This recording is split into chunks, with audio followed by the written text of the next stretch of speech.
Pay justice we want justice we want justice जंग असांजी जारी रहंदी। समाज में वतो आहे त हो असांखे चवनि था कि हफ़्ते खां पोइ जेका आहे अगरि तव्हांजी पे नथी अचे त उहे असां सां गॾु जेके आहिनि एहतिजाज में शामिल थींदा। त असां फ़िलहाल इहो ई असांजो आहे त असां हफ़्तो जेको आहे फ़िलहाल न त OPD जेके उहे कंटिन्यू कंदासीं, पर हफ़्ते खां पोइ बि अगरि असांजी पे नथी अचे 5 महीननि जी त पोइ ज़ाहिर असां पूरी चाणका में ऐं सभु जेको आहे न असां थोरो एहतिजाज जो दायरो जेको आहे उहो वधाईंदासीं ऐं सॼी OPD जेके आहिनि उनजो कंप्लीट। पहिरीं ॻाल्हि त तव्हांजी महिरबानी जो तव्हां आया हिते असां कवरेज ॾिनी, ठीकु आहे। हाणे जेकॾहिं असां डायरेक्ट मुदे ते अचूं, जीअं त तव्हां ॾिठो हीअं त MS साहब आया आहिनि, असांजो तक़रीबन 4-5 ॾींहं खां बाइकाट हले पियो हिते। त अॼु MS साहब पाण ॾिसी आया आहिनि त OPD सॼी बंदि लॻी पई आहे ऐं उनजे करे इहो असां ॻाल्हियूं करणु आया आहिनि हिते।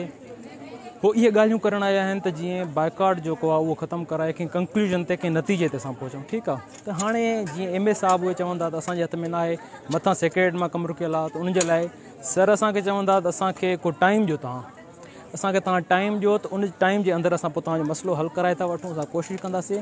ऐं इहो चवनि था त जेकॾहिं तव्हां मथियों हफ़्तो सिर्फ़ु छॾियो, अगरि मथे हफ़्ते में तव्हांजी पे न आई त पोइ उनजो नतीजो इहो हूंदो त उनखां बाद वारो जेको हफ़्तो थींदो त उन में सॼी YDA सॼी चाणका उहा बंदि कई वेंदी, सॼी OPD जेका बि सॼी चाणका जे उहा बंदि थी वेंदी।